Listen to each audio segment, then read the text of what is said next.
നിങ്ങൾ ഈ വീഡിയോ കണ്ടിട്ടില്ലെങ്കിൽ ഫ്ലാഷ് ബാക്ക്. ഇതാണ് ബോട്ട്. അവന്റെ അല്ല എൻ്റെ തന്നെയാണ്, പക്ഷെ പേരെങ്ങനെ അവന്റെ. Flash back. ആ വീഡിയോ കണ്ടിട്ട് വരിക, ബിക്കോസ് ആ വീഡിയോയുടെ ബാക്കിയാണ് ഈ വീഡിയോ. സോ അങ്ങനെ എനിക്ക് സാധനം ഞാൻ അവർക്ക് അയച്ചു കൊടുത്തെന്ന് പറഞ്ഞായിരുന്നല്ലോ. സാധനം എനിക്ക് തിരിച്ചു കിട്ടി. പക്ഷെ ഒരു പ്രശ്നമുണ്ട്, ഞാൻ അയച്ചു കൊടുത്ത സെയിം ഡിഫക്റ്റീവ് പീസ് തന്നെയാണ് അവരെനിക്ക് തിരിച്ചു അയച്ചു തന്നത്. അതെ, നന്നായിട്ടുണ്ട്. സംഭവം എന്ന് വെച്ച് കഴിഞ്ഞാൽ അവരുടെ കയ്യിൽ സാധനം സ്റ്റോക്കില്ല. സോ അവരെന്താ ചെയ്തതെന്ന് വെച്ച് കഴിഞ്ഞാൽ, ഞാൻ അയച്ചു കൊടുത്ത സാധനം തിരിച്ചു അയച്ചു തന്നിട്ട് അതിൻ്റെ ഒപ്പം എനിക്കൊരു മെയിൽ അയച്ചു തന്നു.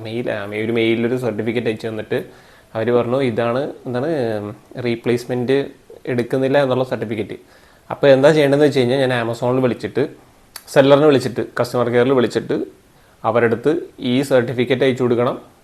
അപ്പം അവർ എന്ത് ചെയ്യും, നമുക്ക് സാധനം തരുമെന്നാണ് പറഞ്ഞത്. ബട്ട് സാധനം ഔട്ട് ഓഫ് സ്റ്റോക്ക് ആയതുകൊണ്ട് ആമസോണിനെ വിളിച്ചായിരുന്നു. ആമസോൺ എന്താ ചെയ്തതെന്ന് വെച്ച് കഴിഞ്ഞാൽ, സാധനം ഇല്ലാത്തതുകൊണ്ട് റീഫണ്ട് ചെയ്യാമെന്ന് പറഞ്ഞിട്ട് ഇന്നലെ വന്ന് ആമസോണിൽ നിന്ന് അവരയച്ചു തന്ന ആ ഡിഫക്റ്റീവ് പീസ് ആമസോൺ എടുത്തുകൊണ്ട് പോയിട്ട് റീഫണ്ട് തന്നു. That's the end of the കഥ. സോ അപ്പം സ്പീക്കറില്ല, സംഭവം പോയി, സാധനം ഔട്ട് ഓഫ് സ്റ്റോക്ക് ഉണ്ട്. സോ ഗൈസ്, ഓഡിയോ ഫയൽസ് ഇത് കാണുന്നുണ്ടെങ്കിൽ, നല്ല സ്പീക്കേഴ്സ് വല്ലതും ഉണ്ടെങ്കിൽ സജസ്റ്റ് ചെയ്യുക ഇൻ ദ കമൻറ്റ് സെക്ഷൻ.